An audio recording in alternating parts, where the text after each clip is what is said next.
This is not background noise, this is a divine interruption.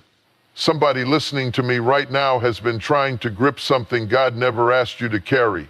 You've been holding on to fear like it's protection, holding on to control like it's security, holding on to people, outcomes, timelines, things that are already too heavy for your human hands. And I came to tell you with holy urgency, let go of what you can't hold because God already has it in his hands. You're not losing control, you're being released from it. You've been exhausted not because you're weak, but because you've been managing what heaven already settled. And God is saying, if I've already handled it, why are you still wrestling with it? There are battles you're not called to fight, doors you're not called to force open, and burdens you were never designed to carry. And the longer you cling to it, the longer you delay your peace. So I'm speaking to your spirit right now, release it. Not tomorrow, not when it makes sense, right now. Because what you release, God can finally rule over. You cannot receive new peace while gripping old anxiety. And I need you to hear this not just with your ears, but with your spirit, because this is where many people are silently stuck. They are praying for peace while still rehearsing panic. They are asking God for rest while still mentally revisiting everything that disturbs them. They want breakthrough, but their hands are already full of yesterday's worries. Let me say it plainly. Peace is not something God deposits into a crowded heart. Peace is not an addition to chaos, that is the result of release. Something has to leave before something holy can settle. You cannot pour fresh oil into a vessel still filled with old residue. And anxiety, fear, and control issues are not just emotions, they become residue in the soul when we keep holding on to what God is trying to take from us. Some of you are exhausted not because your situation is getting worse, because your mind never stopped fighting it. You wake up thinking about it. You go to sleep negotiating with it. You replay conversations, outcomes, mistakes, and possibilities like your thinking alone can change the outcome. But hear me carefully. Mental exhaustion is often spiritual resistance. You are trying to solve what God is calling you to surrender. There is a deception that anxiety tells you. It whispers that if you keep holding on, you are staying responsible. It convinces you that letting go means everything will fall apart. But that is not truth. That is fear dressed up as responsibility. And fear will always demand your attention, but never give you peace in return. It will occupy your thoughts, but never build your future. It will make you feel busy, but never make you feel safe. And God is not asking you to be careless, he is asking you to be surrendered. There is a difference between wisdom and worry. Wisdom acts, worry repeats. Wisdom moves forward, worry circles the same.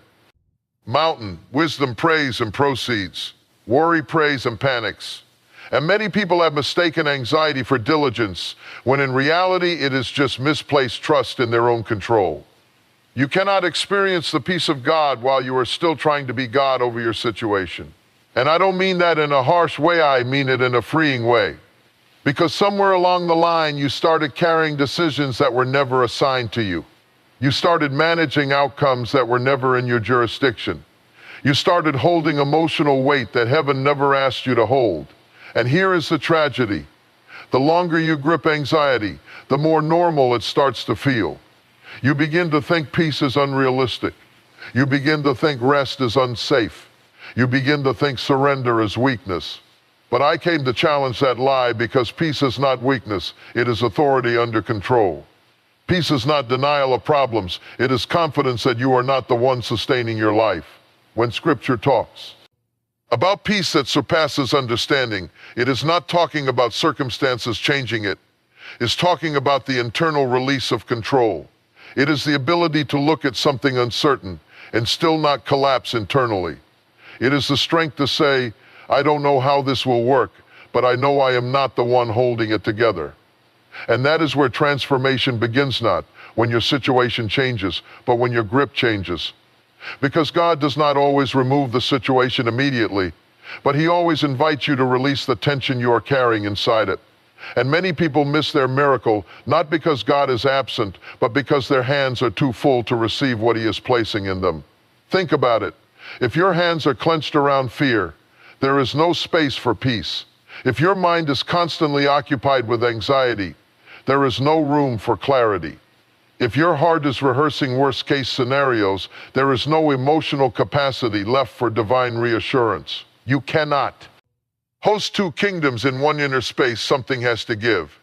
And God is not waiting for you to fix everything. He is waiting for you to release everything you were never meant to fix. Because the truth is, some of the things you are anxious about are not even yours to carry in the first place. You inherited them. You absorbed them. You accepted them. But you were never appointed to sustain them. So the question becomes, how long will you keep gripping what is draining you, while peace stands right beside you waiting to be received?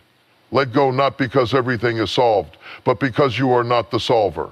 Let go not because you are indifferent, but because you are not in control. Let go not because the outcome is guaranteed in your understanding, but because your peace is guaranteed in His presence. And the moment you release old anxiety, you don't just lose weight, you gain space. Space for clarity, space for rest, space for divine alignment, because new peace cannot enter a clenched life. It enters an open one. What you refuse to release becomes what controls you. And that may sound uncomfortable, but it is deeply true. Because anything you won't let go of doesn't just stay in your hands, it starts shaping your thoughts, directing your emotions, and ultimately deciding your actions. You may think you're holding on to it, but in reality, it's holding on to you. Some people are being controlled by past pain they never released. Others are being controlled by expectations they refuse to surrender. Some are being controlled by relationships they know are draining them, but they keep gripping anyway. And the danger is this: the longer you hold on to something that God is asking you to release, the more power it gains over your life. Because what you keep entertaining, you eventually start obeying. You say, I'm just thinking about it, but those thoughts begin to dictate your mood.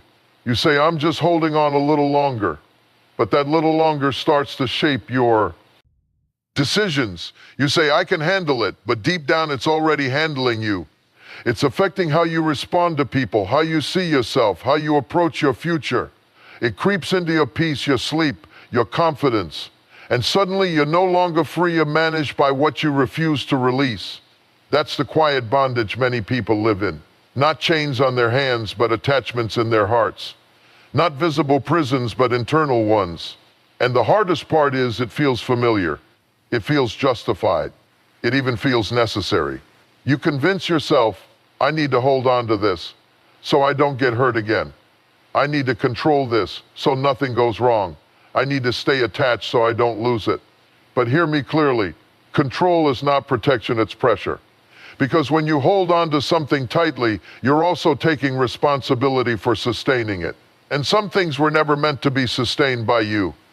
That's why you feel drained. That's why you feel tense. That's why, even when nothing is happening, your mind won't rest. Because what you refuse to release demands constant attention. It becomes a silent master. And God never designed you to be mastered by fear, anxiety, or control. You were created to walk in freedom, not fixation. But freedom requires release. You cannot walk freely while dragging something behind you. You cannot move forward while clinging to something that belongs in your past or in God's hands. Some of you are asking God for direction, but you're still holding on to what He already told you to drop. And until you release it, it will keep influencing your path. Because whatever you carry has a voice. It speaks into your decisions. It whispers into your reactions. It shapes your perspective. If you carry fear, you'll make fearful decisions. If you carry insecurity, you'll shrink when you should step forward. If you carry control, you'll resist anything that requires trust.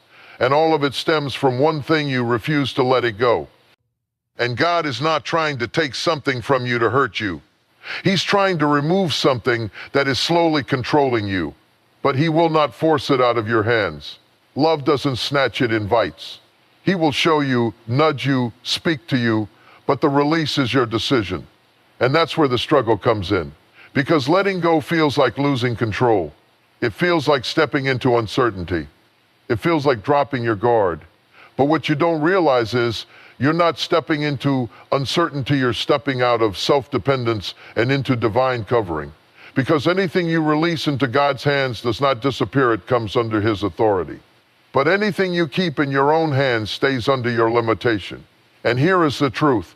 Your capacity is limited. Your understanding is limited. Your control is limited. So when you hold on to something tightly, you are confining it to your limitations. But when you release it, you place it into God's unlimited ability. So the real question is not, can I afford to let this go?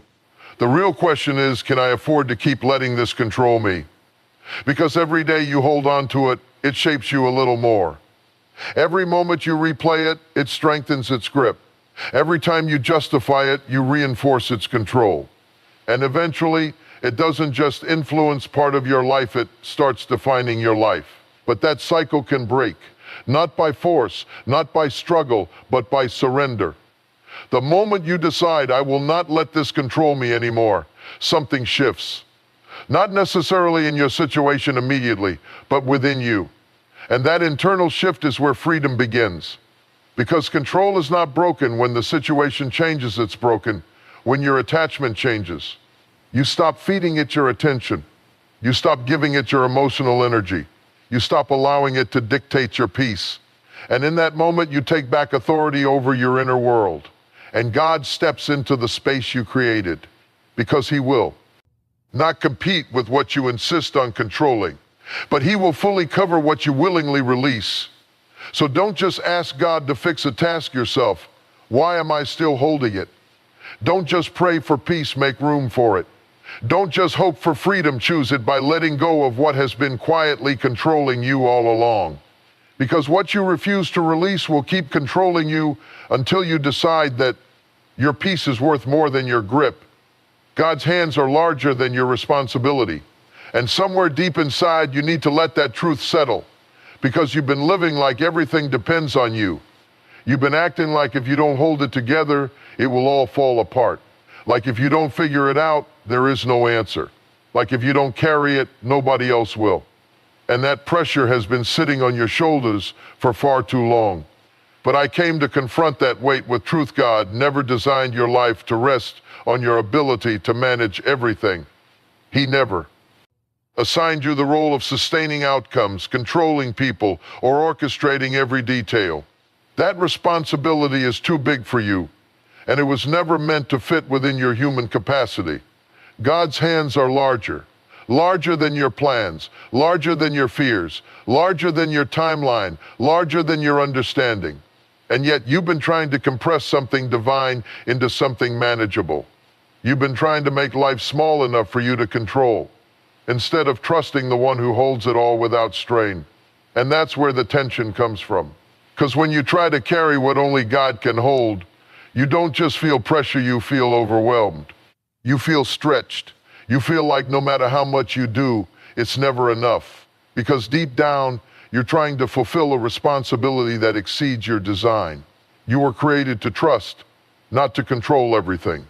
You were created to walk in obedience, not to carry the entire outcome.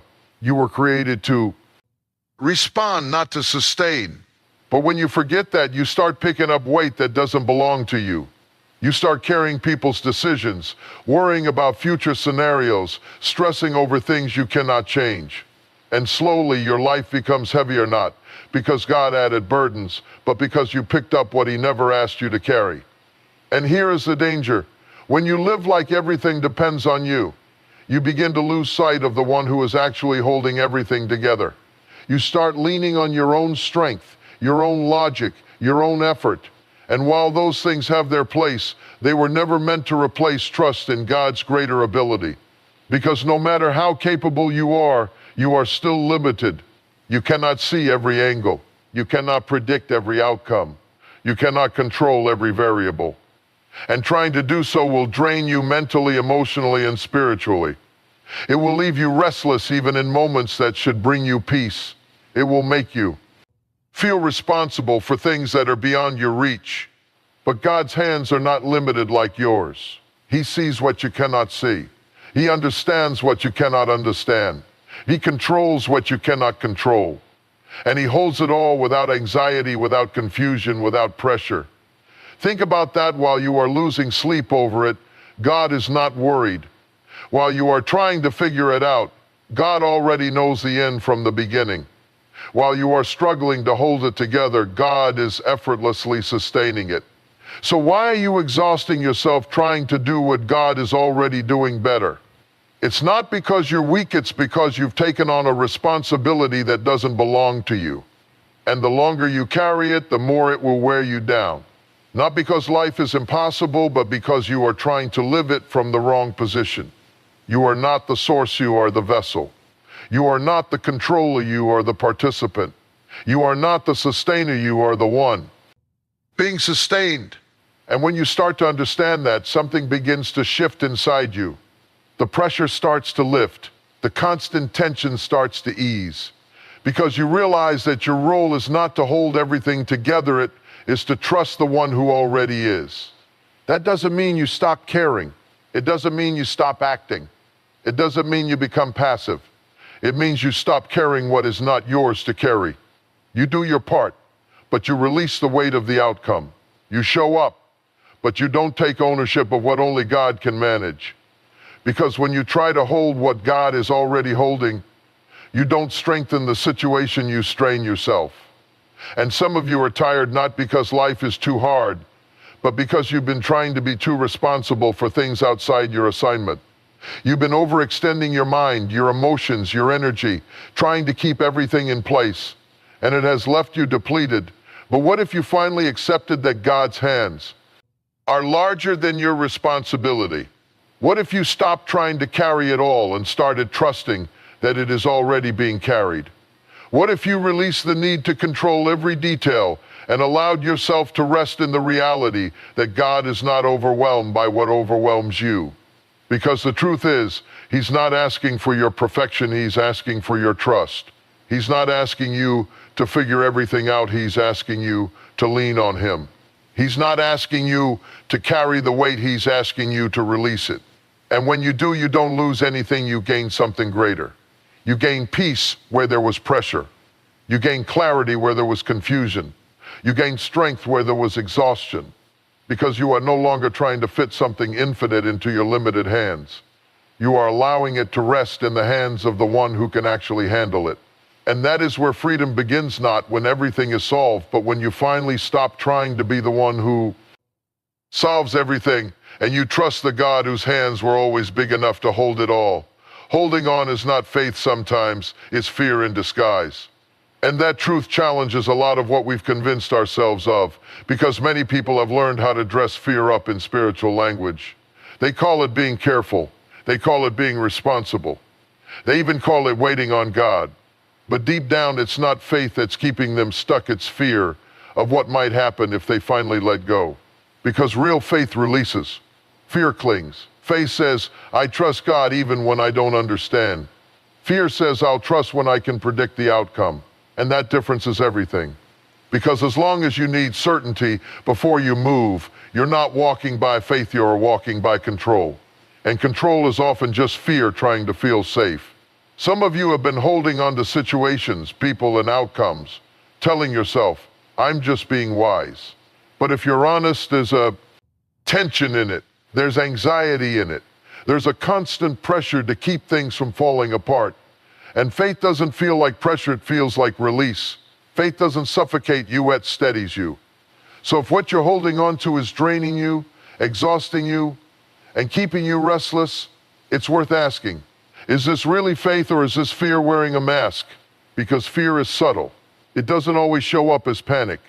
Sometimes it shows up as overthinking, as overplanning, as overanalyzing every possible outcome so you never have to face the unknown. It convinces you that if you just hold on a little tighter, think a little longer, control a little more, you'll be safe. But the truth is, fear never leads you to safety, it leads you to stagnation. It keeps you in the same place, circling the same thoughts, holding on to the same weight, avoiding the same risks. And the longer you stay there, the more it feels normal. You start to believe that this is just how life is, tense, uncertain, always on edge. But that's not faith. Faith doesn't eliminate uncertainty, it moves in spite of it. Faith doesn't require you to see the whole path, it asks you to trust the one who does. And sometimes the greatest act of faith is not doing morettes, letting go of what you've been trying to control. And that's where it gets uncomfortable. Because letting go feels like vulnerability. It feels like stepping into a space where you don't have all the answers. It feels like releasing your grip on something that once gave you a sense of security, even if that security was false. But hear this clearly. False security will always cost you real peace. Because as long as your sense of stability is tied to what you can control, you will always feel threatened by what you cannot. And there will always be something you cannot control. That's why fear keeps growing. It feeds on uncertainty. And life is full of uncertainty. But faith shifts your foundation. It moves your trust from your ability to manage things to God's ability to handle them. And that shift changes everything, not necessarily the situation immediately, but your posture within it. You stop gripping so tightly. You stop reacting to every possibility. You stop trying to predict every outcome. And instead, you begin to trust even when you don't fully understand. And let me be clear, this doesn't mean you stop caring. It doesn't mean you become passive or indifferent. It means you stop trying to control what was never yours to control in the first place. You still show up. You still act where you're called to act. But you release the need to guarantee the outcome. Because faith is not about certainty, it's about confidence in God's character. And when you truly trust His character, you don't have to hold everything together. You don't have to force doors open. You don't have to manipulate situations to get the result you want. You can rest in the reality that what is meant for you will not require you to live in constant fear to keep it. And some of you need to hear that deeply. If you have to stay anxious to maintain it, it's not being sustained by faith. Because faith produces peace, even in uncertainty. Fear produces tension, even when things seem stable. So if your life is constantly tense, constantly heavy, constantly filled with what ifs, it's worth examining what's really driving your grip. Because sometimes the thing you think is protecting you is actually imprisoning you. And God is not asking you to prove your strength by holding on. He's asking you to demonstrate your trust by letting go. That's where real faith is revealed. Not in how tightly you can hold things together, but in how willingly you can release them into His hands. Not in how much control you can maintain, but in how much trust you can extend. And yes, it feels risky. Yes, it feels uncertain. But what you're actually doing is exchanging limited control for unlimited care. You're moving from a place of self-reliance into a place of divine covering. And that's where peace lives. Because the moment you stop calling fear faith, you create space for real faith to rise. The moment you stop justifying your grip, you give yourself permission to release it.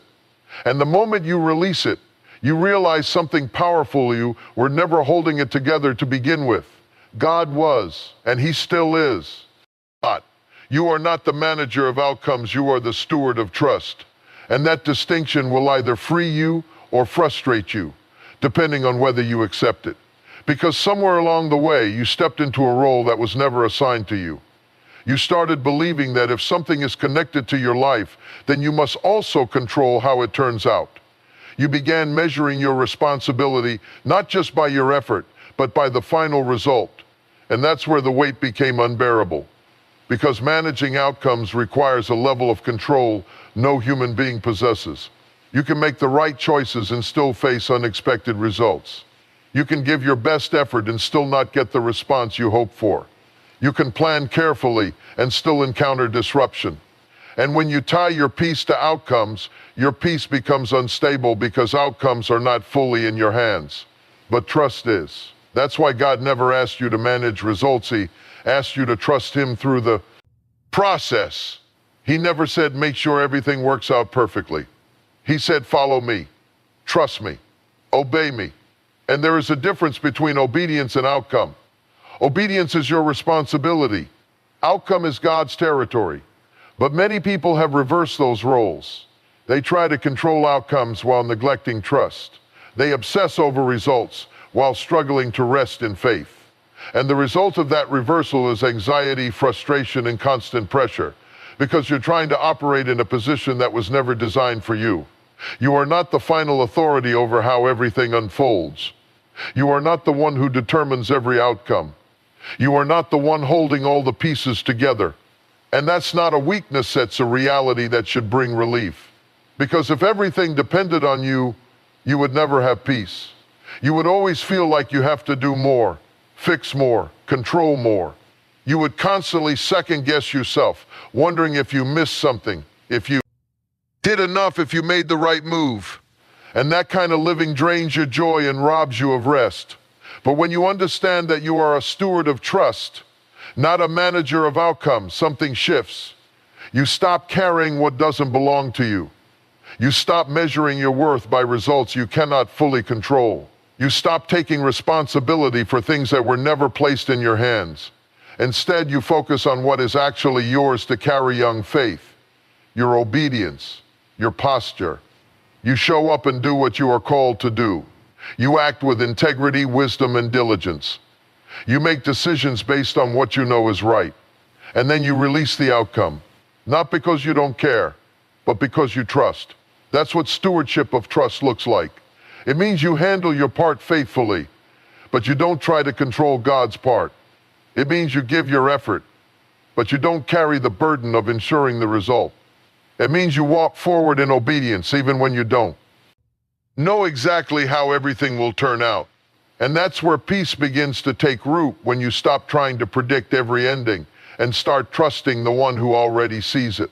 Because the truth is, outcomes are shaped by more than just your actions. There are factors you cannot see, variables you cannot influence, timing you cannot control. And trying to manage all of that will only overwhelm you. But God is not overwhelmed by complexity. He is not confused by variables. He is not surprised by outcomes. He sees the full picture while you only see a part of it. So why would you try to take over a role that requires complete vision when you only have partial sight? That's why trust is not optional, it's essential. Because without trust, you will always feel the need to control. And control will always lead to pressure. But trust allows you to rest, even while you are moving forward. It allows you to stay grounded, even when things feel uncertain. It allows you to keep going without carrying the crushing weight of needing everything to go a certain way. And some of you need to release that weight today. You've been trying to manage how people respond to you. You've been trying to control how situations unfold. You've been trying to guarantee outcomes that were never yours to guarantee. And it has left you tired, frustrated, and restless. But what if you finally accepted that your job is not to make everything work out, but to trust God, no matter how it works out? What if you stopped measuring success by outcomes and started measuring it by faithfulness? What if you allowed yourself to do your part and then let God do his? Because when you step out of the role of outcome manager, you step into the freedom of trust. You begin to live lighter. You begin to think clearer. You begin to move with peace instead of pressure. Not because everything is perfect, but because you are no longer trying to be in control of everything. And that is where true rest is found, not in having all the answers, but in trusting the one who does.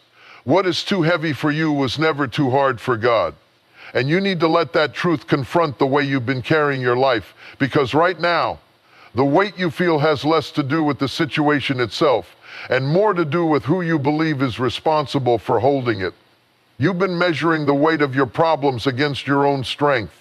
You've been asking yourself, can I handle this? Can I fix this? Can I survive this? And when the answer feels like no, fear starts rising, anxiety starts building, and pressure begins to settle into your chest. But the mistake is not in recognizing that it's heavy. The mistake is in thinking it was ever yours to carry alone. Because what overwhelms you does not intimidate God. What stretches your limits does not exceed his ability. What feels impossible in your hands is still completely possible in his. And yet you've been trying to process it, manage it, and sustain it as if everything depends on your capacity. That's why it feels unbearable. That's why your mind keeps racing. That's why your heart feels strained. Because you are holding something that requires more than human strength, more than human understanding, more than human control. And instead of handing it over, you've been tightening your grip. You've been saying, let me just try a little harder. Let me think a little deeper. Let me push a little further. But every time you do that, the weight doesn't decrease, it increases. Not because the situation is growing, but because your strength is being drained. Because you were never designed to carry what only God can handle. And here's the reality: just because something matters to you doesn't mean it belongs on your shoulders. Just because it's in your life doesn't mean it's your responsibility to hold it all together. Some things are meant to be experienced, navigated, and trusted through, not controlled, fixed, or sustained by you. But we struggle with that, don't we? Because letting go feels like giving up. It feels like abandoning responsibility. It feels like stepping away from something that matters. And so we hold on, convincing ourselves that if we release it, everything will fall apart. But what if the opposite is true? What if the very thing you're trying to hold together is being strained by your grip? What if your constant worrying, overthinking, and controlling is not helping the situation, but actually adding pressure to it? Because when you try to carry something that is too heavy for you, you don't just feel the weight, you start to bend under it. Your thoughts become heavy. Your emotions become unstable. Your decisions become reactive instead of clear. And slowly, the weight begins to affect every area of your life. Not because the situation is impossible, but because you're trying to carry it in your own strength. And God is saying, why are you exhausting yourself over something I already have the power to handle? Think about that. The same thing that keeps you up at night does not keep God up at all. The same problem that feels unsolvable to you is already within His control. The same uncertainty that makes you anxious is already known to Him in full detail. So why are you carrying it like the outcome depends on you? It's not because you're weak, it's because you've forgotten where your strength is supposed to come from. You've shifted from relying on God to relying on yourself. And the moment you do that, everything starts to feel heavier because you've disconnected from the source that was meant to sustain you. But the invitation has never changed. God is not asking you to become stronger so you can carry more. He's asking you to trust Him so you can carry less. He's not saying figure it out. He's saying give it to me. He's not saying hold it together. He's saying let me handle it. And that requires a different kind of strength, the strength to release, the strength to admit that you cannot do it all, the strength to stop pretending you're in control and start trusting the one who actually is. Because the truth is, you don't need more ability, you need more surrender. You don't need to become capable of handling everything, you need to recognize that everything is already in capable hands. And when that realization settles into your spirit, something begins to change. The weight doesn't disappear instantly, but it no longer sits on your shoulders the same way, because you stop owning it. You stop internalizing it. You stop carrying it like it's yours to fix. Instead, you begin to walk differently. You begin to think differently. You begin to respond differently. Not because the situation has changed, but because your position in relation to it has changed. You are no longer the one trying to hold it up, you are the one trusting God to hold it together. And that shift brings freedom, because now instead of being crushed by the weight, you are covered by His strength. Instead of being overwhelmed by what you cannot do, you are anchored in what He can do. Instead of living in constant tension, you begin to experience moments of peace even in the middle of uncertainty, because you finally understand something that changes everything. What is too heavy for you was never too hard for God. And the moment you stop trying to carry it alone is the moment you realize you were never supposed to. Release is not loss, it is alignment with divine order. And that truth challenges the way you've been interpreting what it means to let go. Because every time God calls you to release something, your first reaction is to assume you're about to lose something valuable. You feel like you're stepping backward. You feel like something is being taken from you. You feel like you're giving up ground. But what if the very thing you call loss is actually God repositioning your life into its proper alignment? Because not everything you're holding is meant to stay. Some things were seasonal. Some things were assignments. Some things were lessons. And when their purpose is fulfilled, holding on to them doesn't preserve them, it distorts your direction. It keeps you connected to something that no longer aligns with where God is taking you. And that's where the struggle begins. Because you don't just hold on to things physically, you hold on to them emotionally, mentally, spiritually. You hold on to how it felt. You hold on to what it meant. You hold on to what you thought it would become. And even when God is clearly shifting you, there's a part of you that resists because release feels like losing a piece of yourself. But hear this clearly, God does not remove anything without purpose. When he calls you to release, it is not to diminish you. It is to realign you. It is to bring your life back into harmony with his will, his timing, and his design. Because when something is out of alignment, it creates tension. It creates confusion. It creates frustration. You feel stuck even though you're trying. You feel heavy even though you're moving. And deep down you know something isn't right, but you can't fully explain it. That's what misalignment feels like. It's not always loud. It's not always dramatic. Sometimes it's just a quiet sense that you're forcing something that no longer fits, that you're holding on to something that no longer flows, that you're trying to keep something alive that God has already released from your life. And the longer you resist that, the more uncomfortable it becomes. Not because God is punishing you, but because you're living out of alignment with his order. And anything out of order creates pressure. Think about it. When your body is out of alignment, you feel pain. When your thoughts are out of alignment, you feel confusion. When your life is out of alignment with God, you feel unrest. And that unrest is not meant to destroy you, it's meant to alert you. It's a signal that something needs to shift. And often that shift requires release. But here's the challenge: you're trying to move forward while still holding on to what belongs behind you. You're asking God for new direction while clinging to old attachments. You're praying for peace while resisting the very release that would bring it. And that creates internal conflict, because part of you knows God is leading you forward, but another part of you is still anchored to what was. And you cannot fully step into what God is doing next while gripping what he has already finished. Release is not about losing, it's about positioning. It's about making space for what is in alignment with your purpose now. It's about removing what no longer fits so that what does fit can finally settle into place. It's about trusting that God's direction is not random, but intentional. And that requires a shift in perspective. Instead of asking, what am I losing? You begin to ask, what is God aligning me with? Instead of focusing on what is leaving, you begin to focus on where you are being led. Instead of clinging to what was comfortable, you begin to trust what is being revealed. Because alignment often feels uncomfortable at first. It requires adjustment. It requires letting go of familiarity. It requires stepping into spaces that feel new, uncertain, even a little unsettling. But that discomfort is not a sign that something is wrong. It's a sign that something is shifting into its proper place. And once alignment happens, everything flows differently. You think clearer. You move with less resistance.